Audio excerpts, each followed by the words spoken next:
Hemos visto la digestión de las proteínas, cómo que se digiere.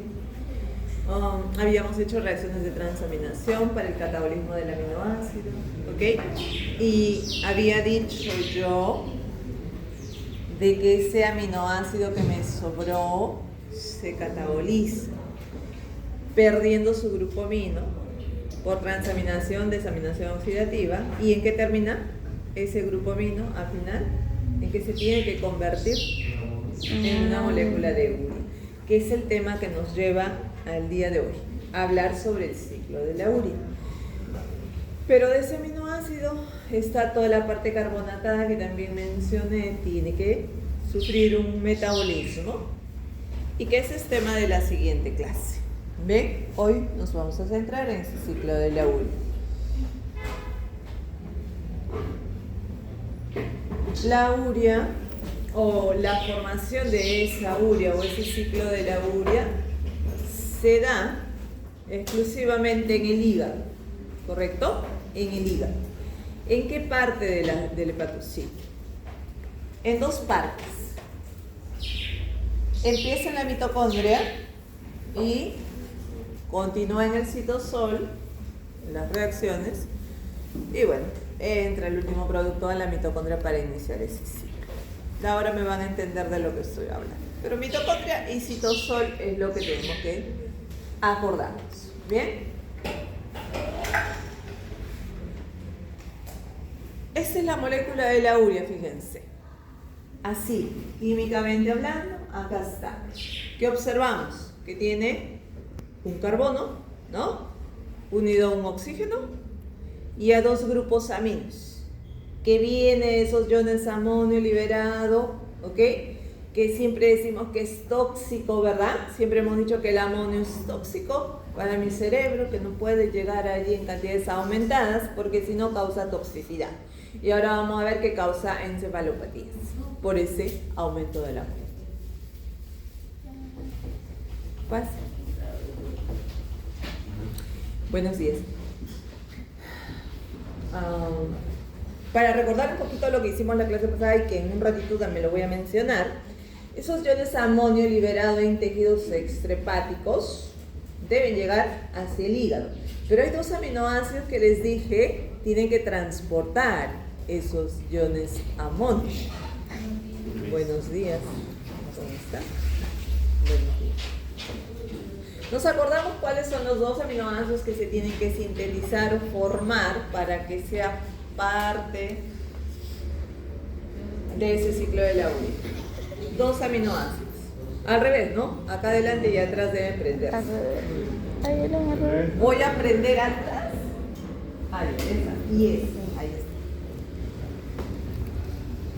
Dos aminoácidos que del músculo hacia el hígado se va a dar ese ciclo de glucosa-alanina que vieron seguramente en carbohidratos. Entonces la alanina está funcionando como un medio de transporte de ese nitrógeno.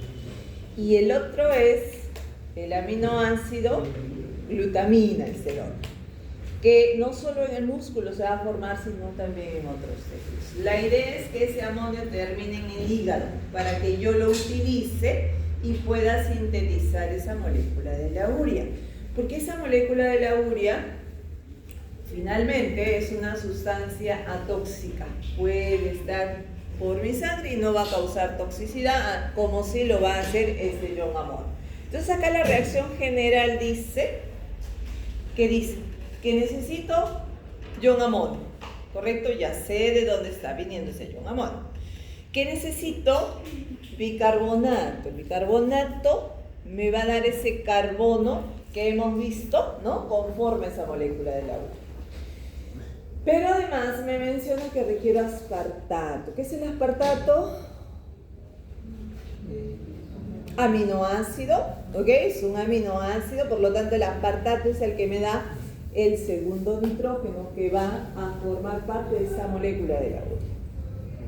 Necesito además, dice, de la energía, 3 moléculas de ATP, las cuales 2 hidrolizan hasta ADP y 1 hidroliza hasta AMP y pirofosfato. Pregunta del examen de lípidos. Cuando el ATP se hidroliza hasta AMP, ¿cuántos ATPs que he gastado? Dos. Acuérdense, para el gasto, para restar el gasto que he tenido de ATPs en la oxidación de ácidos grasos. Ahora que van a hacer balance y que sí o sí les voy a preguntar. ¿Ok? Hay que restar 2 ATPs a oxidación.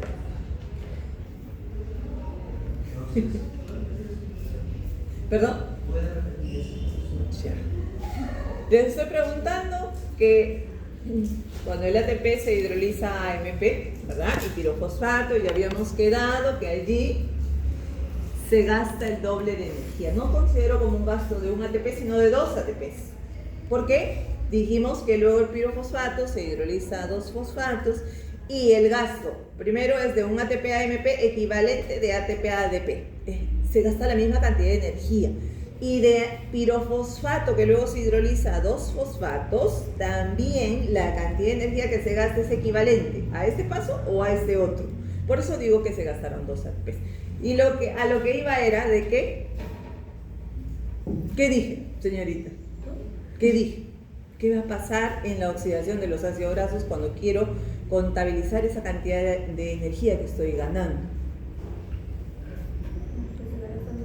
Ajá, debo restar 2 ATPs, porque en esa oxidación de los ácidos grasos siempre va a haber la activación del ácido graso. Y en la activación, cuando se une a la coenzima A, el ácido graso, cuando se une a la coenzima A, hay hidrólisis de ATP hasta AMP. Por eso decíamos que ahí siempre deben restar 2 ATPs, ¿no? A toda esa ganancia debo restar 2 ATPs. Se suelen olvidar cuando hacen eso. Bien, entonces nuestra molécula de la urea es una sustancia bien pequeñita, atóxica, eso es lo importante, que es atóxica, que luego que se sintetice allí en el hígado tiene que ir por circulación. ¿Hacia dónde? Hacia el hígado. Hacia el riñón, para que sea excretado a través de esa orina, ¿verdad? De esa forma sale nitrógeno de mi organismo. Ese que sobró, que no se ha incluido en formar una nueva proteína o resintetizar mi proteína, sea cual sea el caso. En el caso de los niños recién estoy formando, ¿no? Se retiene, se queda ese nitrógeno. Bien, entremos al ciclo de la urea en sí. A ver, ¿qué dice allí? Hay un paso previo, ¿ok? Un paso previo del ciclo en sí, el ciclo de esa ruta cíclica en sí, que es la formación de este compuesto. Se llama carbamoilfosfato. Por lo tanto, si voy a formar carbamoilfosfato, requiero de una sintasa. Y la enzima se va a llamar el mismo nombre, carbamoilfosfato sintetasa. Pero existen 2 enzimas de estas. La 1 y la 2. La que participa acá es la 1. La 2 más bien lo van a ver en los nucleótidos, que ya lo verán en el siguiente capítulo. ¿Ok?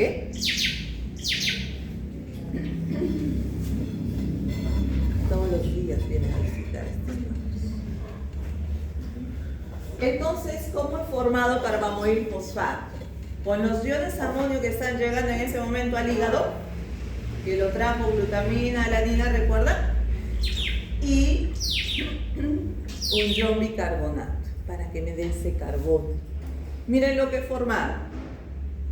Tengo acá mi carbono unido a un oxígeno y tengo el ion amonio que está quedando como un grupo amino allí, pero este carbono a su vez está fosforilado. ¿Cómo se fosforiló? Con ayuda de 2 ATPs que se han hidrolizado a 2 ADPs.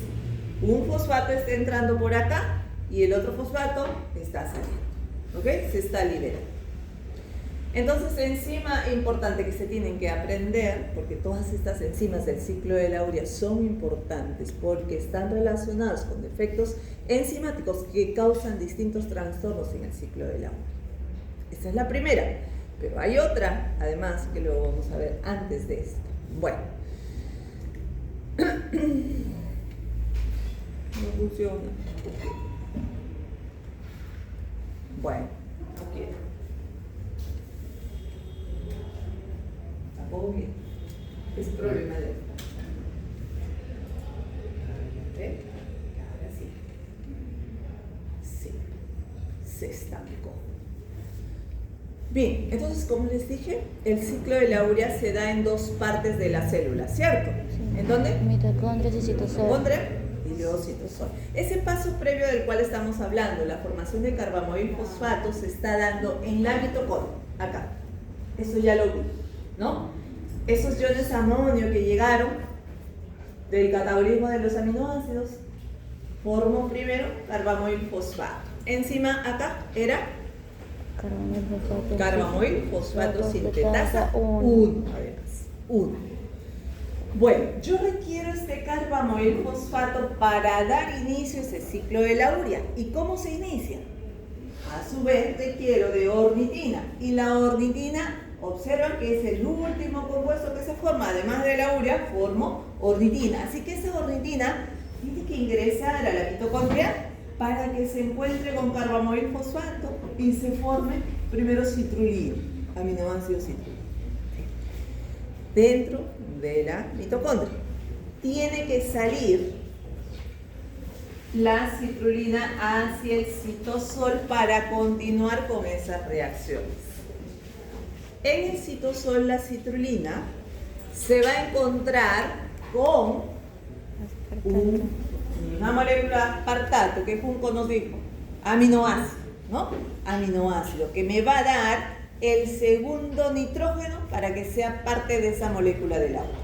Bien, aspartato con citrulina se unen para formar arginino succinato.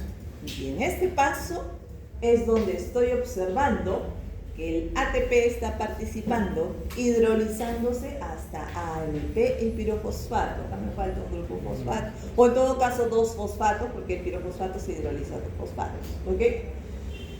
Formado el arginino succinato, ¿qué pasa ahora? Actúo otra enzima que desdoble esta molécula en arginina y en fumarato. Lo desdoble en dos.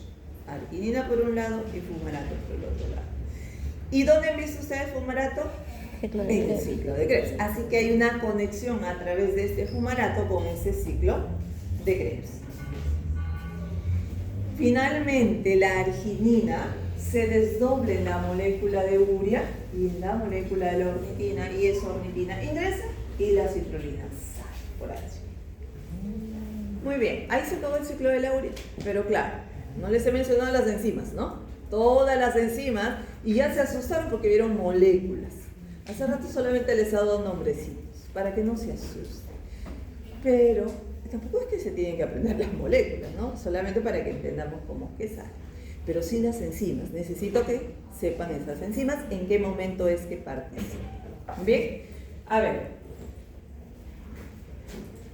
Ahí está. Otra vez, la mitocondria por acá y el citosol por este lado. En la mitocondria, dije, se va a dar la formación de carbamoil fosfato, y eso ya lo sabemos. Y ese carbamoil, dije que se tiene que encontrar con ornitina, ¿cierto? Ornitina por acá es también un aminoácido, ¿ok? Ornitina con carbamoil fosfato se está uniendo. Fíjense, este carbono está entrando en este nitrógeno. Eso es lo que ha pasado acá. Y eso lo hace posible esta enzima, que se llama ornitina transcarbamoilasa. Transcarbamoilasa, la segunda enzima que estoy mencionando. Transfiere ese grupo carbamoilo hacia la ornitina. Y se formó toda esta molécula. Toda esta molécula es la citrulina. ¿Ok?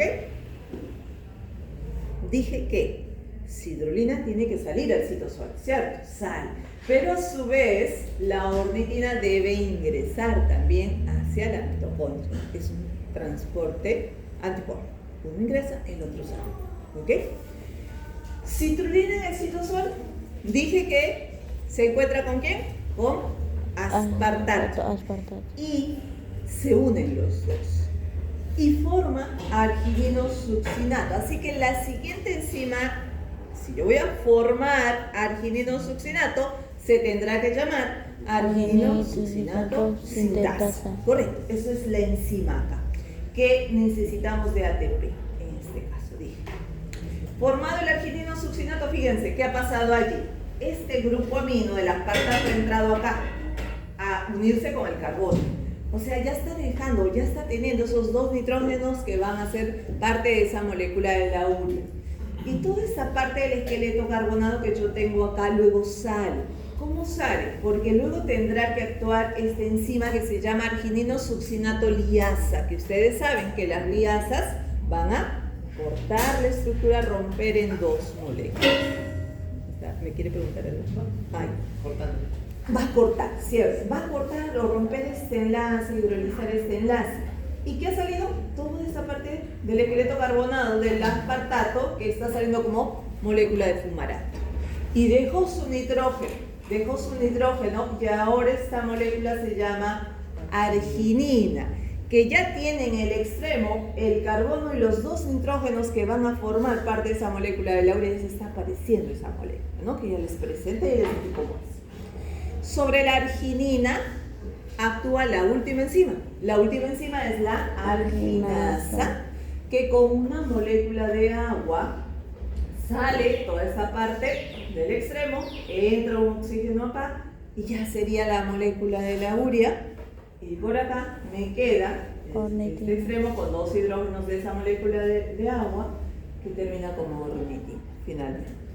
Se formó la ornitina. ¿Ven? Entonces, fíjense cuántas enzimas. 1, 2, 3, 4 y 5. Y sobre todas ellas puede haber déficit enzimático, causando que va a causar que fallen esas enzimas. Una acumulación de amonio en el cuerpo. Una acumulación de amonio, dice. Eso es lo que estoy tratando de lograr acá, que el amonio se convierta en urea, ¿verdad? Y si la enzima falla, lo que va a empezar a acumular es el amonio finalmente. Y yo no quiero que pase eso, no quiero que haya una hiperamonemia. Tiene que convertirse en urea, porque ya hemos dicho que es tóxico. ¿Vamos a avanzar? Ya. Acá solo para recordar algo, que ya lo hemos visto en la clase anterior, ¿ok? Todo este proceso que he mencionado del ciclo de la urea está por acá. Parte en la mitocondria, parte en el citosol, ¿verdad? Pero para que se dé ese ciclo de la urea, yo formé carbamoilo gracias a los iones amonio que vinieron de otros lados, de otros tejidos, hacia el hígado. Y dije que quien lo trae de tejidos extrahepáticos, dijimos que era la glutamina. Entonces, cuando llega la glutamina ahí a la mitocondria, hace esta reacción con la glutaminasa, que también ya lo revisamos la clase pasada. La glutaminasa lo convierte, libera el amonio y lo convierte en glutamato. Y luego, ¿se acuerdan que el glutamato hace desaminación oxidativa con la glutamato deshidrogenasa y libera el segundo nitrógeno que tiene en esa estructura? Libera otro amonio y se convierte en alfa-cetoglutarato. ¿Ok? Esa es la función de la glutamina, traer esos nitrógenos. También recuerden que la glutamina no solo se va a ir al hígado, sino también se va a ir hacia el riñón. Y prácticamente realiza lo mismo. Se liberan ahí iones amonio, pero se van a excretar directamente en la orina esos iones amonio sin convertirse en esta molécula de la urea. Bien, por este lado estoy viendo a la alanina que está viniendo del músculo. Allí en el hígado la alanina se transamina. ¿Con quién tiene que transaminar alanina para que pueda llegar a formar glutamato?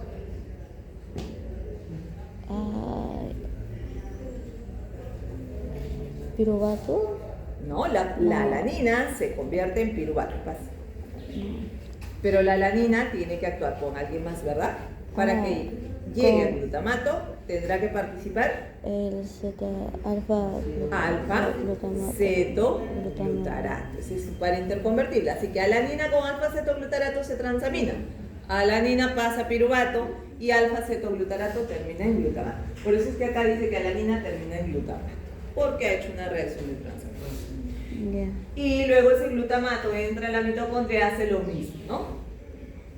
En este caso puede hacer una desaminación y libera el ion amonio, o también se puede utilizar para hacer esta otra reacción. ¿Qué reacción estoy viendo allí? Una transaminación, ¿verdad? Sí. Glutamato con oxalacetato. Oxalacetato termina en aspartato y glutamato termina en alfa-cetoglutarato mediante el enzima aspartato aminotransferasa. Que la clase pasada les decía, tiene otro nombre ese aspartato aminotransferasa. ¿Cuál es el otro nombre? Alfa-cetoglutarato. ¿Perdón? Me quedé escuchando. Y tiene que con los sustratos que participan allí. ¿Cuáles son esos sustratos? Oxalacetato. Oxalacetato. Ya, pero empezamos, o bueno, el nombre empieza como glutámico, oxalacético, transaminasa. Y acá arriba era la glutámico, pirúvico, transaminasa, la otra enzima, la alanina aminotransferasa. Bueno, ¿por qué estoy haciendo esta reacción de transaminación acá? Para obtener aspartato. ¿Por qué quiero obtener aspartato? Porque le íbamos a usar. Porque era la enzima. allí, ¿verdad? En el ciclo de Laurea yo requiero aspartato para formar arginino succinato. Entonces de acá va a salir este aspartato, va a participar allí. Bien.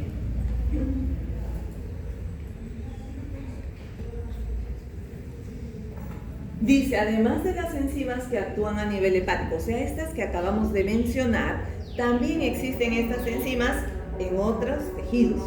Las tres enzimas mitocondriales que hemos visto, ¿cuáles han sido?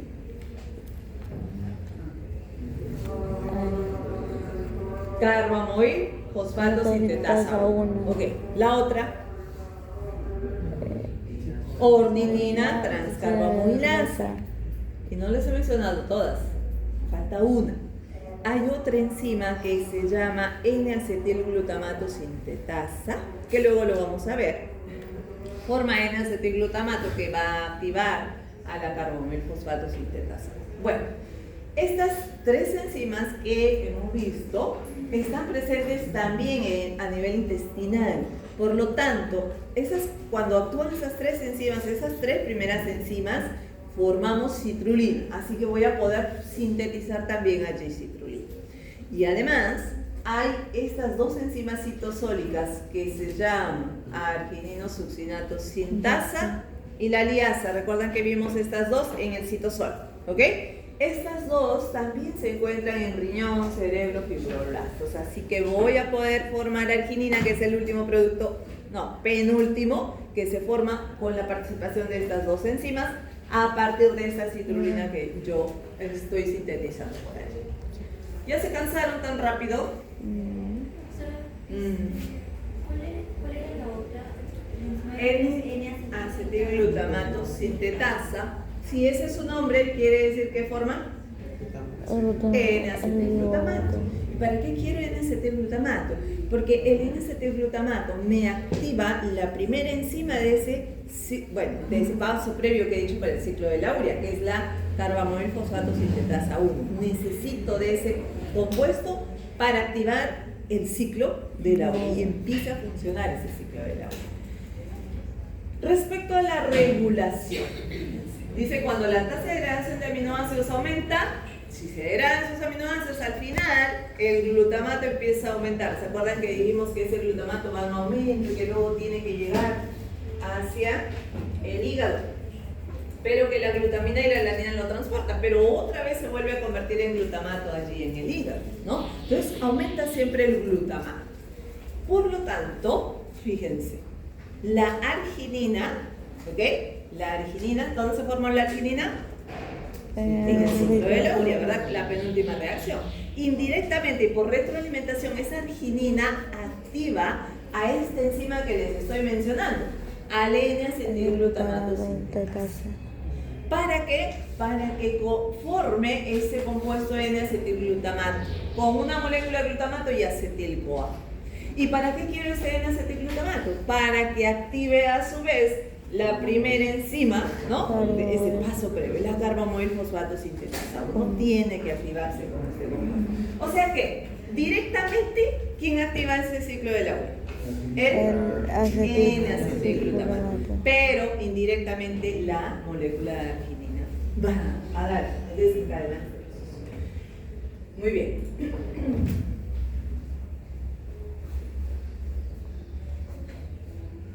Buenos días.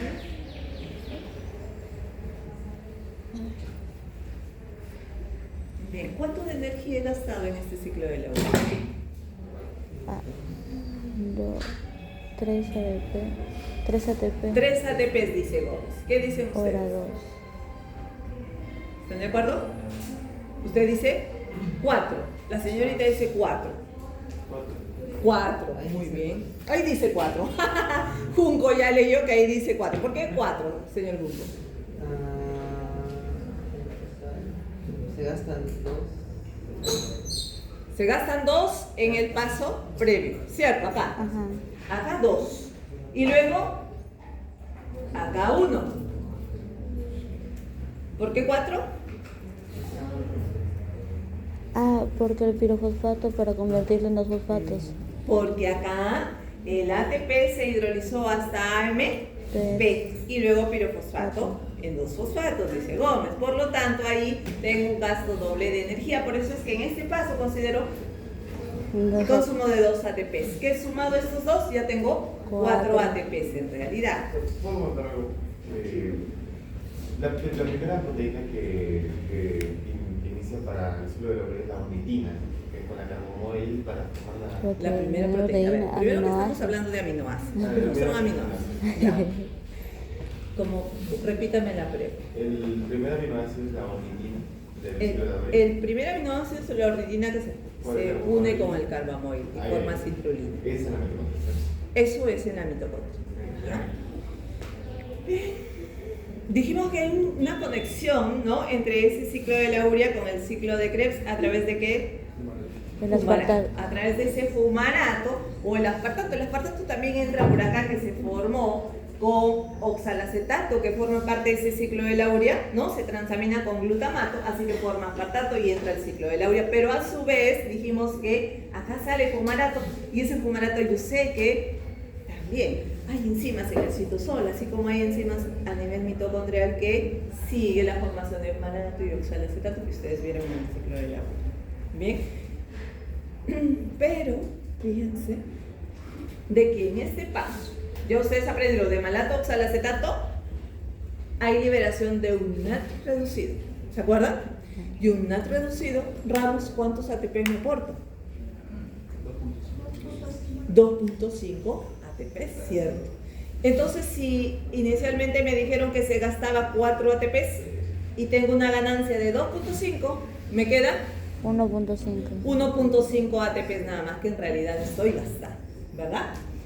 Muy bien.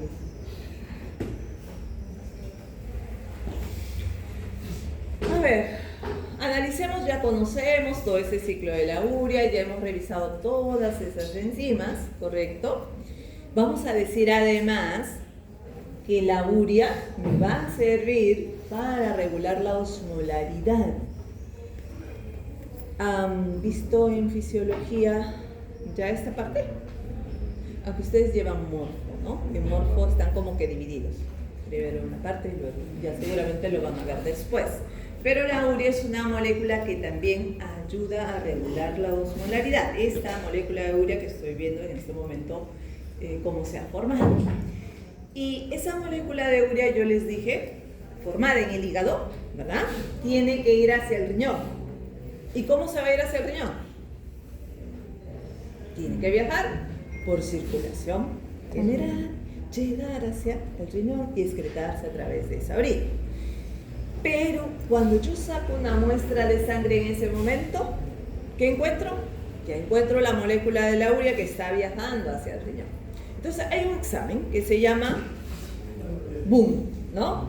Que es nitrógeno ureico en sangre. Estoy determinando la cantidad de urea o la cantidad de nitrógeno que lleve esa urea en realidad. Entonces nos dice que el BOOM va a estar aumentado, o sea, la cantidad de urea que se está formando en más cantidad cuando haya mayor catabolismo de proteínas. ¿Qué pasa si se metabolizan mucho más cantidad de mis proteínas endógenamente? Quiere decir, si catabolizo más proteínas, quiere decir que más nitrógeno voy a tener que eliminar de mi organismo. Quiere decir que mi ciclo de la urea tendrá que funcionar mucho más, tendrá que darse muchas más vueltas, ¿verdad? Por eso nos dice, mayor catabolismo de proteínas, mayor ciclo de la urea, con la formación aumentada de esa molécula de la urea que luego viaja por circulación, hago ese análisis en sangre y lo voy a encontrar aumentado, por lo tanto, ese boom. Pero al revés, si el catabolismo de proteínas disminuye, quiere decir que esos aminoácidos, ¿verdad? No vamos a eliminar tanto nitrógeno y eso lleva a que ese ciclo de la urea también disminuya su actividad y por lo tanto el boom me saldrá también disminuido. Por ejemplo, ¿quién va a catabolizar pocas proteínas en su organismo? Ya puede ser, ¿no? Porque no consume muchas proteínas. Bueno, pero también, fíjese, hay que asegurar que la cantidad, pero también en los vegetales hay proteínas, hay aminoácidos. Tampoco es tan extremista. Hay que complementar nada más, a ver cómo es. Pero también tenemos que asegurar la cantidad de carbohidratos suficientes para no obligar al organismo a catabolizar esas proteínas endógenas. Porque si consumo poco carbohidrato, y yo sé que tengo que consumir una cantidad adecuada para abastecer de energía a mi organismo, ¿cierto? ¿Qué obligo a mi organismo? A que utilice, además de las grasas, por supuesto, utilice las proteínas, ¿cierto? Y si utiliza esas proteínas como fuente de energía, solamente la parte esqueleto carbonado es la que se utiliza como energía. Pero el nitrógeno tiene que salir. Y saldrá y tendrá que utilizarse ese ciclo de la urea para poder excretarse de nuestro organismo. Pero, otra vez regresemos a esa pregunta. ¿Quién cataboliza menos proteínas? Aquel que consume proteínas y fija ese nitrógeno en el organismo. ¿Quién hace eso? Los niños que están en crecimiento, en desarrollo, que recién están creciendo, y eso quiere decir que están formando sus proteínas para aumentar músculo, para formar esas nuevas proteínas, esas nuevas enzimas que conforme va aumentando el niño de edad tendrá que formarse. Entonces, ¿qué pasa si la actividad de ese ciclo de urea disminuye? En este caso de los niños que estamos hablando específicamente, quiere decir que el aminoácido arginina, que dijimos dónde se forma, penúltima reacción de ese ciclo de la urea, ¿cierto? Sí. También se encontrará disminuido en los niños. Por eso es que se dice que este aminoácido arginina se vuelve esencial para los niños durante el crecimiento. Semiesencial lo vamos a encontrar probablemente en las literaturas, porque esa actividad de ese ciclo de la urea no se está dando adecuadamente y no abastece todas las funciones que es.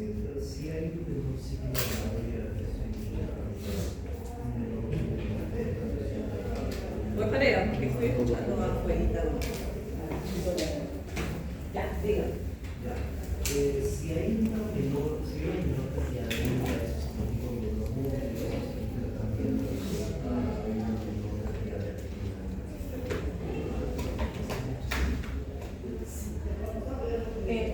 entonces, en los bebés, por ejemplo, es importante que las mamás les den de lactar, porque en la leche materna hay una gran cantidad de este aminoácido arginina. Entonces, por ahí es una fuente exógena para esos niños de este aminoácido arginina. ¿Ok? El problema es cuando ya de repente ese niño no lacta, ¿no? Y tiene que tomar una fórmula. Entonces, esa fórmula también tendría que estar enriquecida con este aminoácido. Bien. A ver, ¿qué más? ¿Qué cosa es la encefalopatía por amoníaco? Encefalopatía por amoníaco. ¿Ok? Yo ya les dije en la clase pasada que el amonio o amoníaco era tóxico porque podía atravesar la barrera hematoencefálica, ¿verdad? Entonces, sucede lo siguiente. Normalmente, ese amonio puede llegar en cantidades normales y en los astrocitos debería suceder esta reacción, que este amoníaco que está llegando con la enzima glutamina sintetasa y con una molécula de glutamato debería formar glutamina, ¿correcto? Y esa glutamina debería irse a la neurona presináptica. ¿Para qué? Para convertirse nuevamente en glutamato. Y ese glutamato, yo sé que el glutamato tiene una función de neurotransmisor, que no sé si ya vimos en fisiología. Entonces el glutamato se forma, se descarga, ejerce su acción y luego es recapturado, ustedes saben, por ese astrocito. Y se da este ciclo nuevamente, ¿no? ¿Cuál va a ser el problema acá? ¿Qué? ¿Cuál va a ser el problema? Dice, el glutamato es un neurotransmisor, ya sabemos.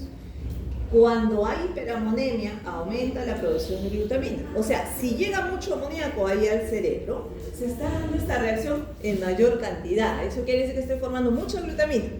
¿Y qué pasa si hay mucha glutamina ahí en estos astrocitos? Entonces, los astrocitos van a sufrir edema por el aumento de esa glutamina y no va a poder salir. Porque yo quiero que salga, ¿verdad? Que se vaya esa neurona presináptica para que se pueda convertir en glutamato. Entonces, los astrocitos sufren edema, no liberan glutamina, causando problemas en esa neurotransmisión. El paciente entra en este problema de encefalopatía hepática, dice causado por el exceso de amoníaco plasmático, trastornos en la neurotransmisión. ¿Por qué el paciente está sufriendo hiperamonemia? Nos tendríamos que preguntar, ¿cierto? Porque esta situación solamente se va a dar, esta encefalopatía por amoníaco, solamente cuando ese amoníaco se está acumulando y no está siendo metabolizado como acabamos de ver en ese ciclo de la urea y no se está convirtiendo en urea. O sea, hay algo detrás que está evitando que ese amoníaco se convierta en urea. ¿Y cuál es ese algo? Las enzimas que acabamos de mencionar, que he dicho van a estar deficientes acumulando el amonio, llegándose al cerebro, causando hiperamonemia, causando toda esta falla y provocando la encefalopatía, ¿no? El paciente va a sufrir cambio en el estado mental, ataxia, peritis y cambio en el patrón de sueño. Entonces, lo que normalmente sucede no va a suceder por ese edema causado por el aumento de glutamina, que a su vez por un aumento de ese amoníaco que está llegando hacia los astrocitos. Causa edema cerebral, muerte celular y desmielinizas. Entonces, todos estos trastornos del ciclo de la urea se pueden dar o se van a dar. Todas estas enzimas van a poder fallar. Eso ya depende del paciente. Vamos ahí. ¿Cuál era la primera enzima? La que activaba el ciclo de la urea. ¿Se acuerdan? Acá. Glutamato sintetasa.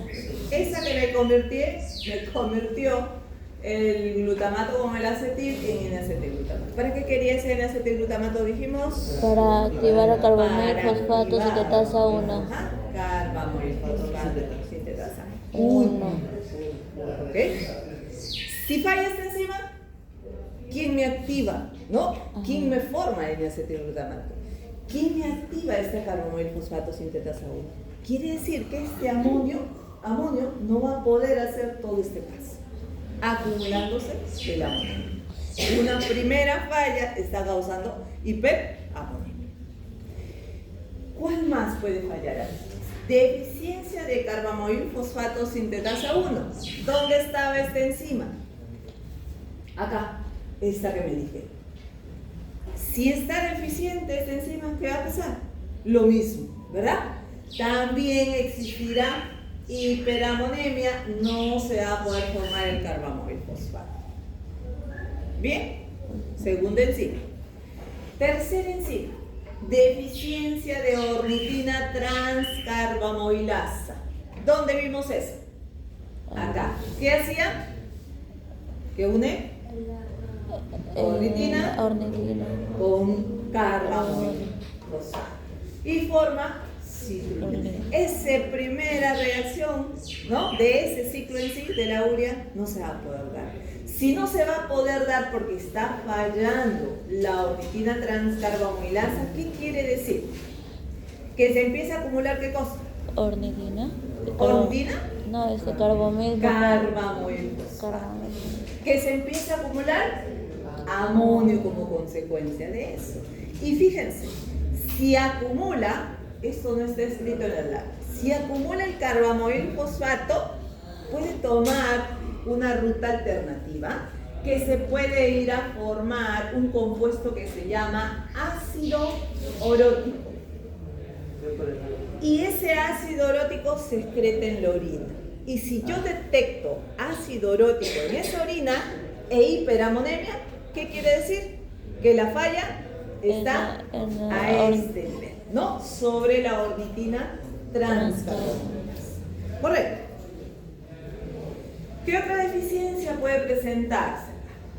Deficiencia de la sintetasa del ácido arginino succínico, o yo lo he mencionado como arginino succinato sintetasa, ¿verdad? Arginino succinato sintetasa. ¿Qué hacía esa enzima? Sintetizaba arginino succinato. Estoy por acá, ¿no? Acá. Unía citrulina y aspartato para formar arginino succinato. ¿Falla esa enzima? No se forma arginina. Se acumula citrulina. Pero ¿saben qué? La citrulina puede salir a través de la orina. Así que hay una forma de desfogar y eliminar nitrógeno de mi organismo bajo esa forma. Así que a partir de este paso, más o menos, la hiperamonemia no es tan grave como en los primeros pasos. Ahí sí es muy alto. Por acá sí va a aumentar, pero sale esa citrulina base. ¿Cuál es la otra enzima? Deficiencia de la arginino succinato liasa, les he mencionado. Acá lo mencioné distinto para que no se complique. La arginino succinato liasa. ¿Qué decíamos? Convierte El argininosucinato en harina y fumarato. y una molécula de fumarato. Esa liasa, al estar deficiente, quiere decir que va a acumular ¿quién? Argininosuccinato. Argininosuccinato. ¿Qué va a pasar con ese argininosuccinato? También se puede excretar a través de la orina, sale. Entonces hay una forma allí de sacar ese nitrógeno. ¿Ok? Entonces la hiperamonemia también va a aumentar, pero no es tan alta, repito, como los pasos, primeros 3 pasos, ¿no? Que hemos visto, las primeras 3. Y finalmente, la arginasa, déficit de arginasa. ¿Dónde actúa la arginasa? En la arginina para formar. Al final, ¿verdad? Separa ornitina y urea de esa molécula de arginina. Si falla la arginina, si falla la arginasa, quiere decir Que se acumula arginina. que voy a acumular arginina, ¿cierto? Y si acumulo arginina, yo puedo dosar arginina, encontrar en sangre arginina, y eso me dice a mí que la falla está sobre la arginina. Arginasa. ¿Pasé 2 láminas? No, pasé 1 lámina. Bueno, a ver, dentro de las manifestaciones clínicas que se van a observar en estos trastornos, se van a dividir en 2, las neonatales y las tardías, dice acá. Dentro de las neonatales, casi siempre son mortales en los casos de los déficits enzimáticos mitocondriales. ¿Por qué? Porque es donde hay más acumulación de amonio. Porque hay más acumulación de amonio, porque son las 3 primeras enzimas que están fallando, no todas a la vez, por supuesto, cualquiera de ellas, ¿no? Fallan y causan una hiperamonemia bastante alta, dijimos, ¿correcto? Dice, el pronóstico es más favorable cuando el déficit es sobre el arginino succinato sintasa y la liasa. Estas 2 eran enzimas citosólicas, ¿no? Que actúan un poquito más adelante. Y entonces, dije yo hace rato que cuando falla ahí la enzima, hay una forma de desfogar o sacar ese nitrógeno de mi organismo. ¿Bajo qué compuestos? Citrulina. Como citrulina, por Y un el- lado si falla la sintasa, ¿verdad? Y como argininosuccinato si es que falla la liasa. Correcto, muy bien. Y tenemos también en las etapas tardías que se puede aparecer en cualquier momento de la vida con diferentes grados de gravedad. En las neonatales, fíjense, dice el bebé con gestación normal y sin antecedentes, el intervalo en aparecer los primeros síntomas de esa hiperamonemia pueden ser horas o días después del parto. Tiempo necesario para que aparezca la acumulación de ese amoníaco en el organismo. Pero cuando menor es el tiempo en que aparezcan esos síntomas, más grave y mucho peor es el pronóstico. Y ese bebé puede incluso fallecer si es que no se da el tratamiento adecuado, ¿verdad? Entonces, ¿qué observamos? ¿Qué síntomas observamos en estos niños? Mala toma de biberones, seguramente que no. Quiere consumir esa proteína, porque yo sé que la leche es proteína, ¿no? Y prácticamente no estoy pudiendo excretar ese nitrógeno, entonces rechazamos esa proteína. Vómitos, letargia progresiva, hipotonía, hipotermia, polipo. Lleva una alcalosis respiratoria, así que el tratamiento orientado a ese problema de alcalosis respiratoria. Presenta trastornos neurológicos de evolución rápida y fatal si no se aplica el tratamiento adecuado. Convulsiones, edema cerebral, etc. Y en las formas tardías va a presentar manifestaciones a nivel digestivo, neurológico y psiquiátrico. También, a nivel digestivo, también un rechazo por esas proteínas, también va a provocar vómitos. En los cuadros neurológicos, retraso psicomotor que puede terminar en una encefalopatía crónica, crisis epilépticas, cefaleas, etc. Esa es la lámina que estaba buscando antes, sobre la arginasa, que yo les decía, si falla la arginasa, ¿y por qué no aparece? Ya no importa. Saben, se ubica que está al final, ¿cierto? Ya apareció, ok. Saben que está acá al final. Si falla esta arginasa, quiere decir que el precursor que empieza a acumularse será la arginina, que es este de acá. ¿Ok? Entonces la arginina yo la puedo dosar en sangre y la voy a encontrar aumentada. ¿Qué me indica a mí que la falla está a este nivel? Pero como el paso es un paso bastante distante a los previos, prácticamente es el último, ¿no? Entonces la acumulación del amonio no se va a observar acá, que puede haber o puede estar ausente, leve o ausente, dice ahí, ¿no? Por ser el paso bastante distante, por tener una salida acá como citrulina y argininosuccinato también, ese nitrógeno, ¿no? En estos pacientes presenta diplasia espástica progresiva, movimientos anormales y retraso psicomotor. Bueno, a ver, entonces ya sabemos. A ver si me contestan. Si falla ornitina transcarbamilasa, ¿qué va a aumentar? Carbomoil fosfato. Carbomoil fosfato. Amonio. Claro. ¿Y qué compuesto me va a ayudar a identificar que la falla está a ese nivel? El ácido orótico. ¿Por qué? Porque el carbamoil se está desviando a formar ácido orótico. Esa es una, ¿ya? ¿Qué me va a indicar a mí que la falla es sobre la argininosuccinato sintetasa? La citrulina debe estar aumentada. ¿Qué me indica a mí que la falla es sobre el argininosuccinato liasa? Acumulación de argininosuccinato. ¿Qué me indica a mí que la falla es arginasa? Arginina se acumulará en sangre. Aunque citrulina y argininosuccinato salen a través del orina, ¿ok? Por ahí los puedo detectar. Así como el ácido orótico. En la orina también lo vamos a ver. Muy bien. Pasamos. Bueno, el diagnóstico siempre tenemos que dosar amonio en sangre y voy a encontrar que está aumentado. Y siempre en las formas neonatales la hiperamonemia es bastante alta, fíjense, supera los 1000 micromoles por litro. Y en cambio en las fases tardías la hiperamonemia es siempre elevada en la fase aguda, al inicio. Pero después, como dije, saldrá como citrulina, ¿no? O arginosuccinato, entonces por ahí se vuelve a restablecer con el tiempo o disminuir. ¿Bien?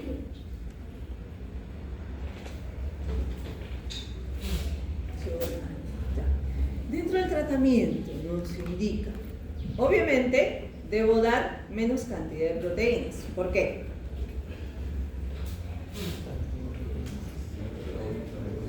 Para que no catabolice ese exceso de proteínas, porque siempre cuando empecé el capítulo de proteínas les decía, mucho comemos proteínas, ¿no? Somos muy carnívoros e incluso de más consumimos. Y si yo consumo de más, ese aminoácido que me sobra, tengo que sacarlo de mi organismo, pero sale nitrógeno nada más. Y se tiene que convertir en urea, tiene que funcionar ese ciclo de la urea.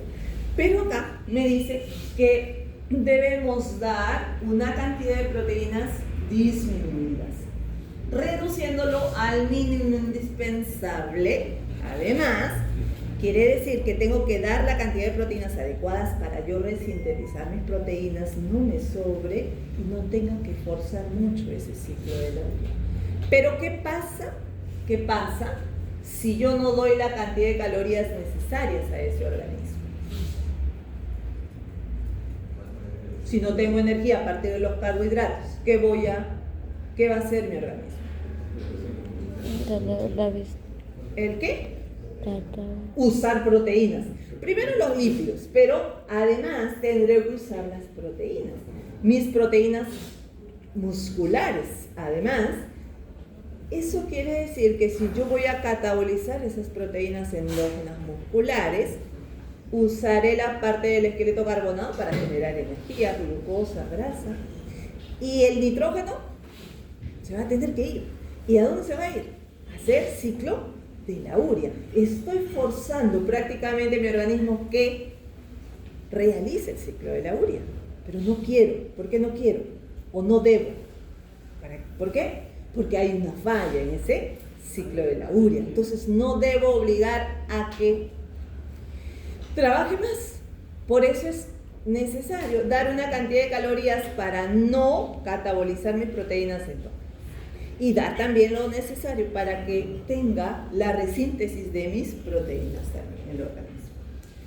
Ahora, si hay mucho nitrógeno y el nitrógeno se está acumulando, existen fármacos para poder depurar ese nitrógeno.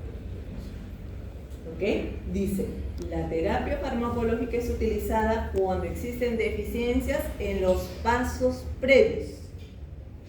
Las 3 primeras enzimas se acuerdan, ¿verdad? Previos al argininosuccinato, formándose conjugados de estos fármacos y luego excretados a través de esa orina. 2 fármacos existen. Este es el ácido benzoico. El ácido benzoico, ¿qué hace? Se activa primero y luego se une al aminoácido de tal manera que obliga al organismo a formar más de este aminoácido, ¿no? Y sale como ácido impúrico que luego es excretado a través de esa orina. Lo mismo va a suceder por acá con el fenilbutirato. Fenilbutirato hace beta-oxidación, pierde 2 carbonos de esta estructura, se convierte en fenilacetato y luego se activa y de ahí se une a la glutamina. Glutamina, además, que saben que es el que más abunda en mi organismo. Glutamina, al unirse a este fenilacetato, se excreta a través de esa orina bajo esta forma, fenilacetilglutamina. Entonces, 2 fármacos, ácido benzoico y fenilbutirato. ¿Ok? Bien. Y empezamos. Y con esto vamos a terminar. ¿Ok? Por ahí. El balance nitrogenal, que es tema de esta semana además en los laboratorios. ¿Sí? ¿Qué tenemos por balance o equilibrio nitrogenal?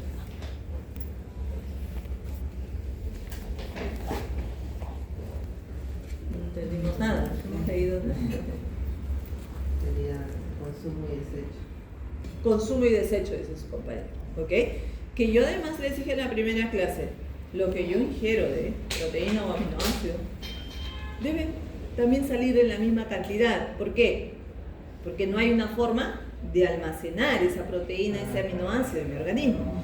Y que se catabolice, se pierde ese nitrógeno y se convierte en urisal, ¿verdad?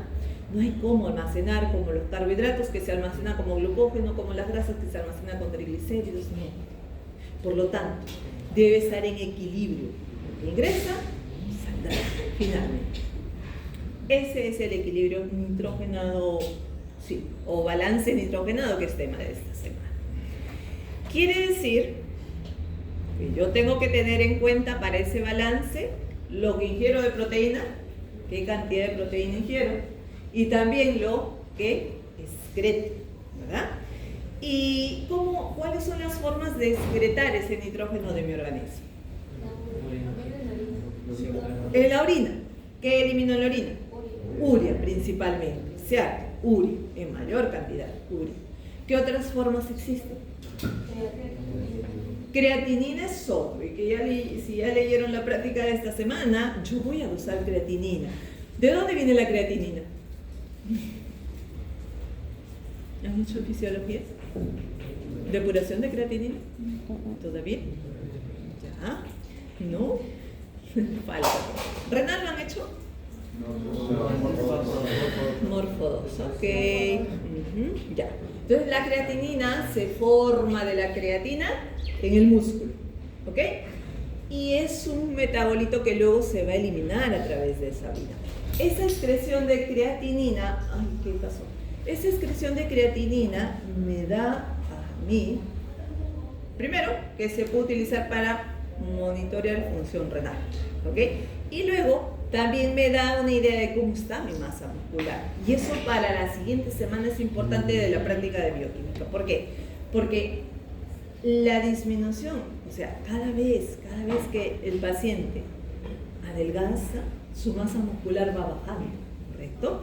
Y esa excreción de creatinina también va a ir disminuyendo. Por lo tanto, la baja cantidad excretada por orina de ese paciente a mí me dice que esa masa muscular está bajando.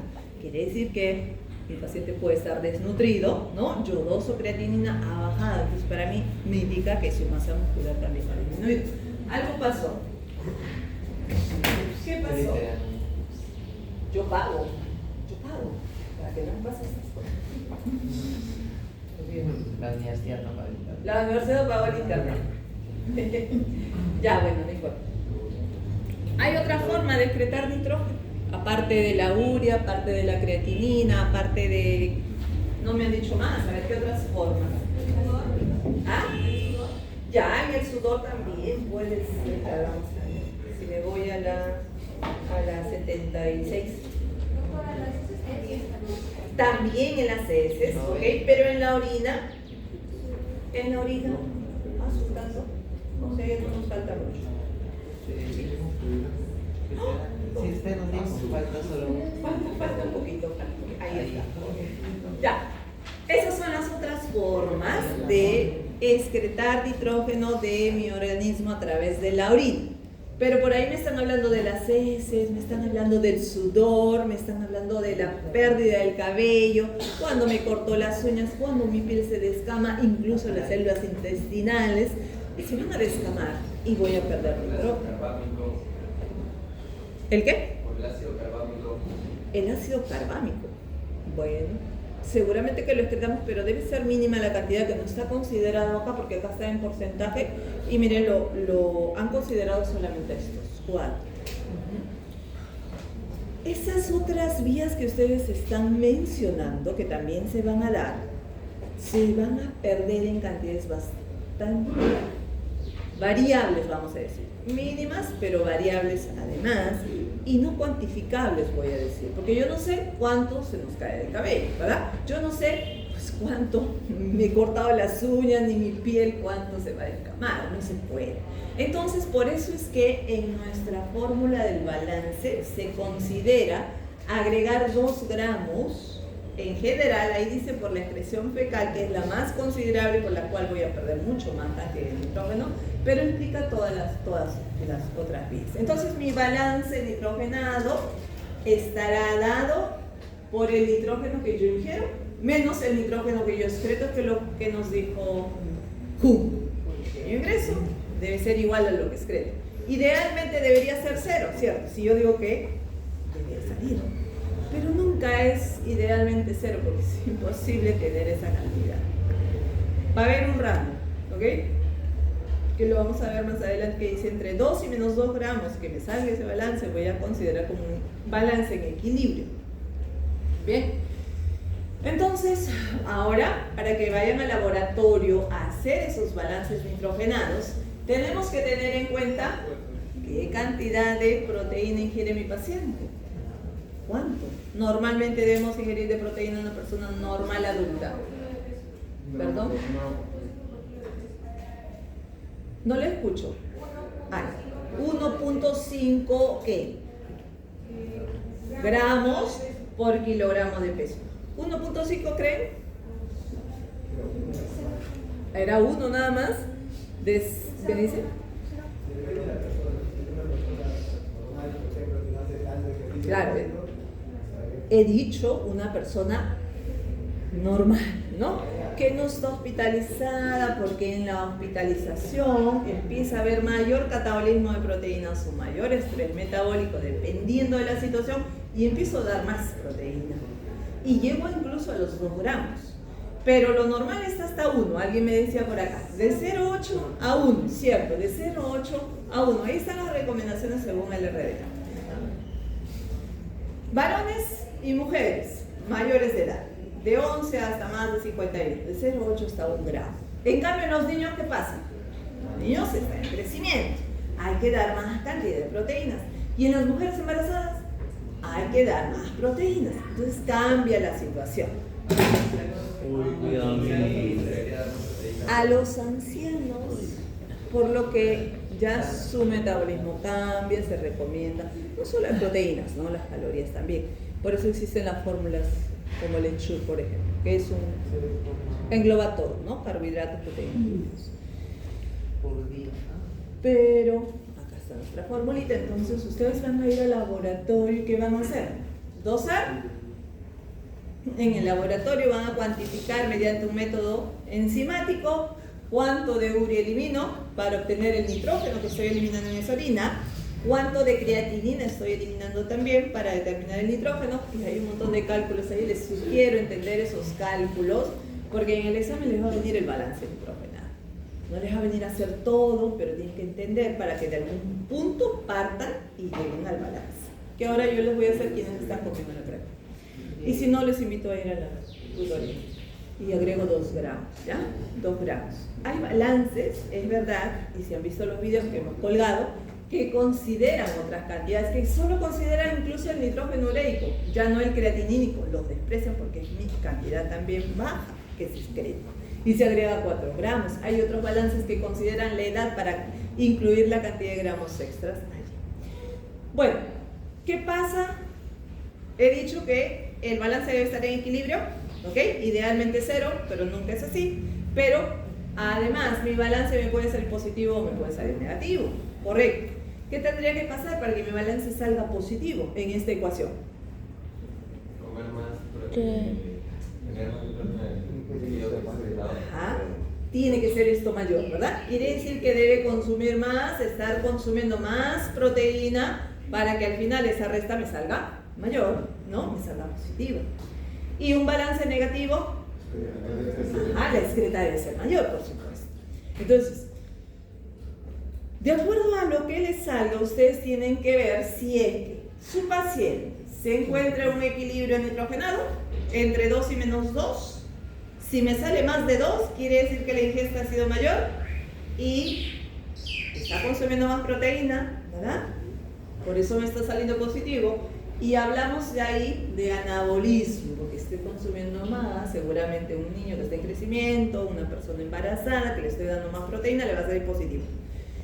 Y catabolismo cuando está por debajo, puedo decir, de menos 2 gramos, menos 5, menos 5, menos 10 y más de menos 10. Patologías que van a estar asociadas a estos balances nitrogenados, tanto positivo como negativo. Negativo, situaciones patológicas en las cuales va a haber mayor catabolismo de proteínas. Eso va a hacer que más urea salga de mi organismo, más creatinina salga de mi organismo. ¿Cierto? ¿Qué cosa? Inaniciones. En una inanición estoy consumiendo. Eso hace que no consuma proteína también, ¿verdad? Entonces voy a empezar a excretar más nitrógeno. Desnutrición proteica exclusivamente también sucederá lo mismo. En la CNETU, fiebre severa, diabetes no controlada, sé que cataboliza más proteínas. Y todas estas patologías, fíjense, neoplasias avanzadas, periodo postquirúrgico, traumatismo, quemaduras, sepsis e infecciones, conlleva que el paciente tenga un mayor estrés metabólico y catabolice más proteínas también. La excreción será mayor y ese balance me saldrá negativo. En cambio, va a salir positivo en los niños que están en crecimiento y desarrollo, que debo incluir más proteína en su dieta, las mujeres gestantes, pacientes en recuperación y posinanición, que ya quiero que se recupere y estoy empezando a dar más cantidad de proteínas, también saldrá igual.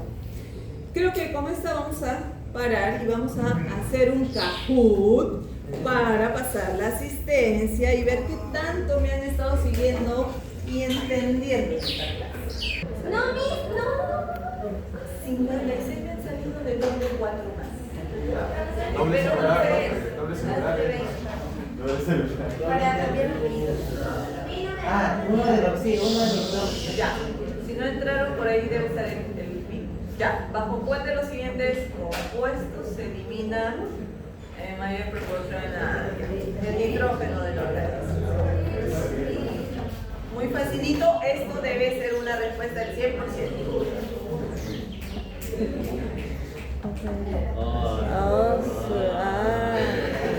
¿Quién fue el docente que marcaron? 16 alumnos han estado durmiendo Con el segundo celular en esta clase. O son los 6 que, no, 4 demás que han entrado. Si no saldría cero, ¿no? Cero. Que no me respondieron. Bueno, ya está. ¿Rodríguez? ¿Quién es? Ahí está.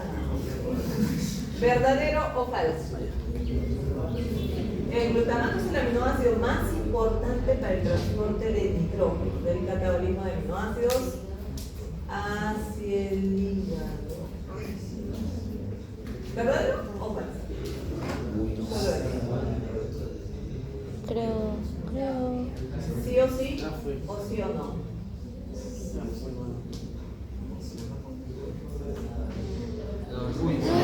No. A ver, ¿por qué ha contestado verdadero? Me recordé que había una enzima pero no me acuerdo el nombre. Para transportar nitrógeno, ¿cuáles son los aminoácidos?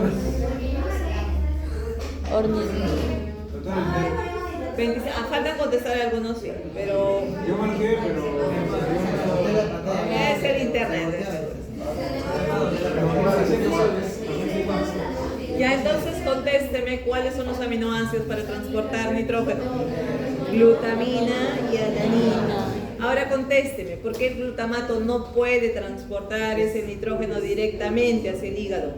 ¿Por qué es un neurotransmisor? Bueno, sí, pero ¿qué tiene que ver para que no transporte? Porque es un aminoácido de tipo ácido, decíamos, y acidificaría el pH de la sangre, ¿no?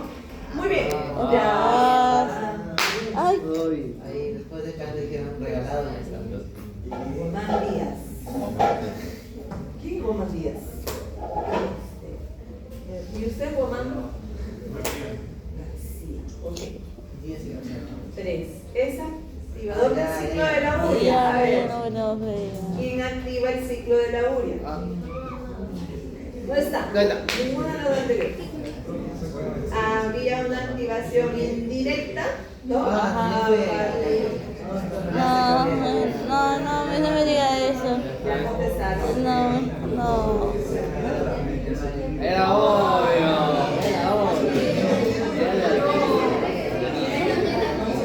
Ya fue todo bien.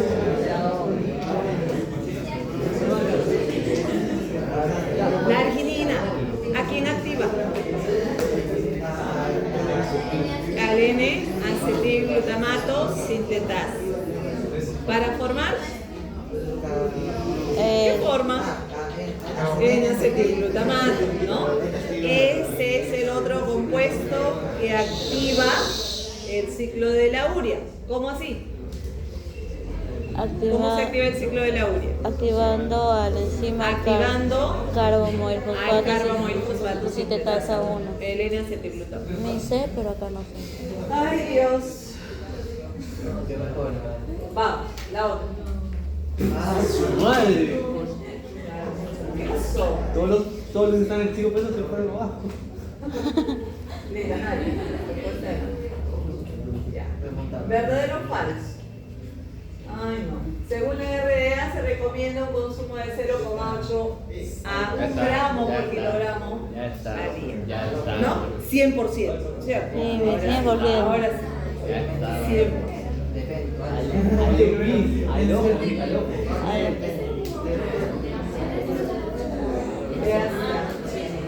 Ahora son 57. Hay 9 que están presentes. Pero esos 9 son los que tenían, ¿no? Y están presentes en el Kahoot. No se comen.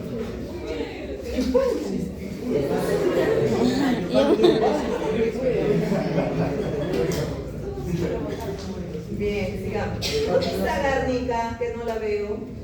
Ay, El déficit el déficit de la alquinasa, en el déficit de la alquinasa, existe hiperamonemia leve o cero. Hiperamonemia alta. ¿Cómo es? Era leve. ¿Para?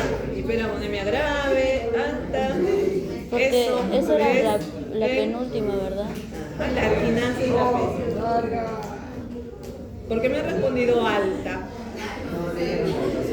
Recuerden, los primeros pasos, las 3 primeras enzimas causan una hiperamonemia alta, grave. Después ya no, por la salida del compuesto, bajo otras formas de su Uy, 6, penúltima. El amoníaco no puede atravesar la barrera hematoencefálica. Uy, Ya eso está muy fácil. Ah, ya. Así no les voy a preguntar. creo que no. Creo que no. Creo que no. creo que. Creo que no. ¿Por qué no lo respondes? Ay, Yo también me puse con eso. ya. No sé. No puede.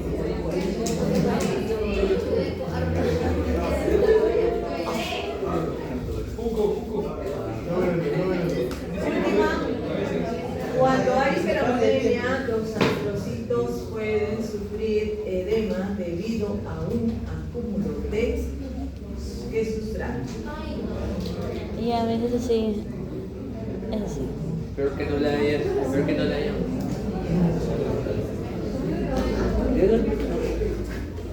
No puede ser con que. Altas respuestas.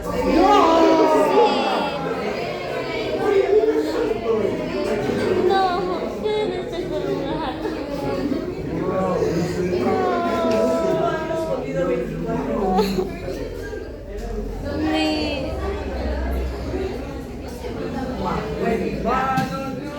Pero lo que me interesa acá es que 10, la mayoría me ha respondido glutamato. El glutamato se iba a formar a través de la glutamina. Sí, necesito formar glutamina con el glutamato y el amonio que llegó, ¿no? Sí. Glutamina es la que se acumula Ajá. por un edema que va a suceder allí en el ajustecito. No sale a la neurona presináptica y no se puede tener. Así lo dijimos. Y ya. Se acabó. Lo siento muchísimo. Sánchez, ¿quién es Sánchez? Guamán Díaz, ¿qué ha pasado? El internet no me gusta. Y Calle, gracias. Muy bien.